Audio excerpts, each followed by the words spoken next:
I'm joined by Ian after the 3-0 defeat this afternoon. Just firstly, give me your overall thoughts on what you saw out there. Signs are encouraging. Initially, we've been beaten by 3 goals. Quite simply, they've taken their chances. We haven't taken ours today. We certainly created enough chances. Probably should have been 2-0 up after 5 minutes. They've moved the ball well. The ladies have. It's encouraging. Ultimately, they've punished us. We've given 2 sloppy goals away and 1 wonder strike. Apart from that, we've dominated possession, as our footage is going to show, but ultimately we haven't won the game. And you mentioned we obviously had chances at one end, but got punished at the other. And I suppose that's just the key difference on today, isn't it? Absolutely. They've taken their chances. They've effectively had 3 efforts at goal and scored all 3. We haven't done it. We've realistically had 14, 15 chances today. So that's something that I've got to look at, try and put right for the next game. And you went into the break behind, so what did you do at half-time to sort of try and change the complexion of the outcome? I told them not to relax. To relax. I said to relax, but actually look to play a bit more with the football, not give the ball away.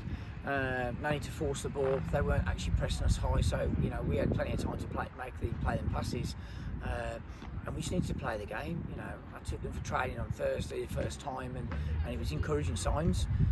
Really moved the ball well. We just, as the game went on, I think there's an urgency to try and score quickly when you haven't scored. But we've just got to believe in the process of moving the ball.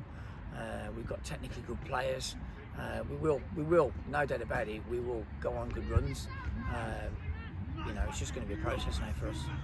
And obviously, what other sort of positives have you got? Because as you mentioned, you came in on Thursday for your first session. It's your first time in the dugout. So, what other sort of positives can you sort of find from that one out there today? We got good players. It's how I now get them players making a better decision. And ultimately, better decisions in football is what wins you the games. The times today that we've forced them to play down the centre, as opposed to maybe working it out wide, something that we certainly worked on at training. We're going to cause teams problems. It's early days yet, and the players look good.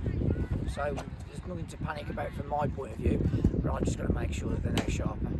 And next up, obviously, is a trip to the league leaders, so it doesn't get any easier for you. So what sort of things will you be looking for in that one, obviously, to try and build on from today? But what other things do you sort of need to work on? I need a reaction from them now.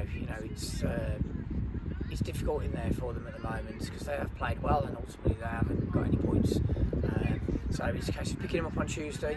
We'll go back to the drawing board. We're certainly going to be looking at finishing because we've created enough chances today. There's no doubt about it that, with no disrespect to Leek, they shouldn't have even been in the game. They should have been outside for us at half time. But credit to Leek, they've punished us in the moments when they needed to. And it's something that we're going to have to be a bit more clinical of going forward. So that we actually start to build some form of momentum. But no doubt about it, it's going to be a challenging game next week.